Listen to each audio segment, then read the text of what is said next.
नमस्कार दोस्तों, बाबा साहब पीसीजी न्यूज़ में हमारे सभी दर्शकों का मैं जितेंद्र लखेरा हार्दिक स्वागत अभिनंदन करता हूं। जिस तरह से सोशल मीडिया में एक न्यूज़ चली है कि हरियाणा की क्या पूरे भारत की सबसे कम उम्र की जो सरपंच बनी है अंजू तंवर, उनके घर पर हम पहुंचे हैं और आज जिस तरह से आपने शपथ समारोह देखा है उनका और शपथ समारोह लिया है, हरियाणा सरकार ने जिस तरह से छोटी सरकार का जो गठन गांव-गांव में जाकर किया है, उसी मुहिम में हम चले हुए हैं और जो अंजू तंवर है उनसे बातचीत करेंगे कि किस तरह से उन्होंने शपथ जो है समारोह आज लिया है और उनके क्या-क्या विकास के एजेंडे रहेंगे और जनता ने जिस तरह से उनको आशीर्वाद दिया है, क्या वो जनता के आशीर्वाद पर खरे उतरेंगे या किस तरह से वो विकास कार्यों में अपनी भागीदारी सुनिश्चित करेंगे। मेरे साथी कैमरामैन से कहूँगा कि एक बार वो आएँ और दिखाएँ यहाँ पे। सारे भिजवा दियो हैं, जल्दी भिजवाइयो। सही है ना। अंजू जी नमस्कार जी। नमस्ते।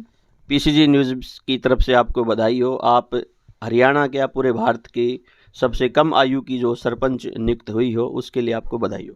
मैं आपके चैनल का धन्यवाद करना चाहती हूँ। जिस तरह से गांव ने आपको आशीर्वाद दिया है, तो विशेष रूप से जो गांव की जनता ने जो आशीर्वाद दिया है, किस प्रकार से प्रमुख रूप से किस मांग को आप सबसे पहले पूरा करोगे? पहले तो मैं एक हमारे गांव में मेन गेट नहीं है, वो बनवाना चाहूँगी, क्योंकि हमारे गांव से 2-3 गांव जाते हैं तो पता नहीं चलता खुडाना गांव है। और एक आईएमटी के बारे में मैं बात करना चाहूँगी। मुख्यमंत्री ने उन्होंने आईएमटी की घोषणा की थी, जो अभी तक शुरू नहीं हुई है। जी। तो अंजू जी, एक मुख्य रूप से मांग होती है गांव की जनता में, क्योंकि अभी जैसे विवाह शादियों का माहौल है और बच्चों का जैसे एग्ज़ाम पढ़ाई का भी समय होता है, सर्दी के समय में बच्चे हैं वो ज़्यादा पढ़ते हैं। तो अपने गांव में एक समस्या होती है कि जैसे डीजे बजता है विवाह शादी में, तो ये जनता की जैसे मांग होती है कि इसका है टाइम है वो सुनिश्चित किया जाए कि इतने समय तक ये है डीजे का जो है प्रोग्राम चलेगा, ताकि जो पढ़ने वाले बच्चे हैं उनके दिमाग में एक बात रहेगी इतने समय तक ये जो व्यवस्था रहेगी, उसके बाद हम सुनिश्चित अपनी पढ़ाई कर सकते हैं। तो क्या आपके इस तरह का जो प्रतिबंध है या कुछ आपकी ग्राम सभा की मीटिंग है उसमें इस तरह का आपके मन में विचार है? हाँ, एक ग्राम सभा की मीटिंग करवाई जाएगी, जिसमें समय निर्धारित किया जाएगा, जिससे कि बच्चों को भी डिस्टर्बेंस नहीं हो पढ़ाई में और शादी वगैरह भी हो जाए। जी। आप एक महिला हो, महिला के साथ आप एक लड़की हो, तो क्या सोचते हो महिला शक्तिकरण के बारे में? महिला शक्ति आजकल सभी फील्ड में आगे है, तो आजकल पॉलिटिक्स हो चाहे किसी भी क्षेत्र में, सभी में आगे आ रही है। और हमारे यहाँ पर 8 पंच हैं और एक मैं सरपंच, तो टोटल 17 हैं, उनमें से 9 है, तो हम सभी मिलकर हमारे गांव में विकास करेंगे और शिक्षा की तरफ भी बहुत ज़्यादा ध्यान देंगे। जी। तो विशेष रूप से जिस तरह से आपने विकास के मुद्दों पर बताया, तो सार्वजनिक कामों में जैसे विशेष रूप से आप किस काम को सबसे पहले महत्व दोगे? एक तो साफ़ सफाई के सबसे पहले, और पानी की समस्या को भी दूर करना है। और स्कूल में टीचर्स वगैरह की कमी होगी, उसको दूर करना है। स्वास्थ्य के डॉक्टर्स वगैरह हॉस्पिटल में लेके आने हैं, इन सभी, और सीवेज सिस्टम वगैरह बनवाने, तो ये सब करेंगे। अंजू जी, एक हमारे जो दर्शक हैं वो सुनना चाहते हैं कि जो अंजू तंवर है उसकी जो है एज है वो आज के समय में कितनी है? मेरी एज 21 ईयर 1 मंथ और 18 डेज़ है। 18 डेज है। तो आपको एक बार फिर से बधाई हो, आपने समय दिया, बहुत बहुत धन्यवाद। Thank you. इसी कड़ी में जो अंजू तंवर जी के जो पिताजी हैं डॉक्टर नरेश जी हैं, उनसे हम बातचीत करेंगे। डॉक्टर साहब नमस्कार। नमस्कार जी लखेरा जी, आपके चैनल का गांव में पहुंचने पे मैं बहुत स्वागत करता हूं। सर, जिस तरह से बिटिया को गांव ने आशीर्वाद दिया है, तो क्या कहना चाहोगे सबसे पहले ग्रामवासियों को? मैं मेरे ग्रामवासियों की 36 बिरादरी को कोटि कोटि प्रणाम करता हूं, जिन्होंने मेरे को इतना बड़ा दायित्व दे के मान सम्मान दिया।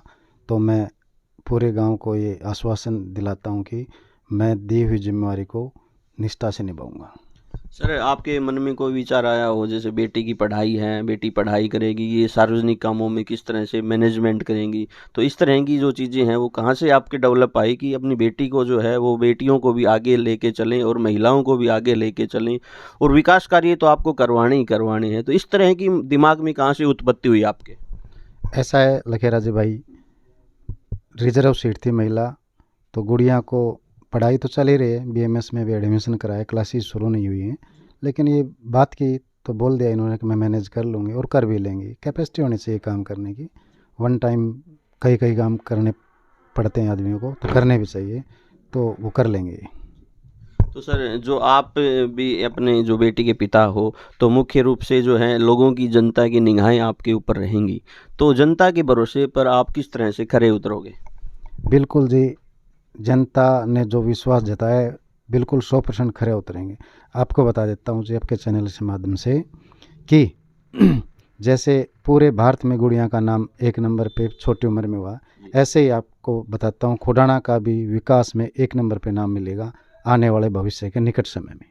1 साल के बाद आप आना और खुडाना की हालत को ज़रूर देखने आना। बिल्कुल, हम समीक्षा के तौर पर 1 साल बाद ज़रूर आएंगे। जिस तरह से अंजू तंवर ने कहा, उनके पिता डॉक्टर नरेश जी ने कहा कि 1 साल बाद आप हमारे गांव में आना और विकास कार्यों की समीक्षा करना, और सबसे पहले जो विकास का जो एजेंडा इन्होंने बताया है कि जो मेन जो द्वार है इनका खुडाना में पहुंचने पर हार्दिक स्वागत, अभी आप इसी वीडियो में देख पाओगे कि जो गेट है वो ऐसा डेमो है और एक टेम्परेरी लगा हुआ है। कुछ दिन बाद आप देखना कि वहाँ पे परमानेंटली जो है वो गेट बनेगा। इस जो है काम को सबसे प्रमुखता से ये उठाएंगे।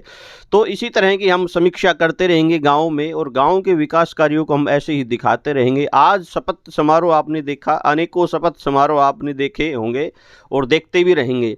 इसी तरह की कवरेज हम आपको दिखाते रहेंगे। आप क्या सोचते हैं इस तरह की कवरेज के बारे में? कमेंट्स बॉक्स में अपनी राय ज़रूर दें। खबर अच्छी लगे तो चैनल को सब्सक्राइब करें। मेरे साथी सहयोगी कैमरामैन के साथ मैं जितेंद्र लखेरा, बहुत बहुत धन्यवाद। जय हिंद, जय भारत, जय हरियाणा।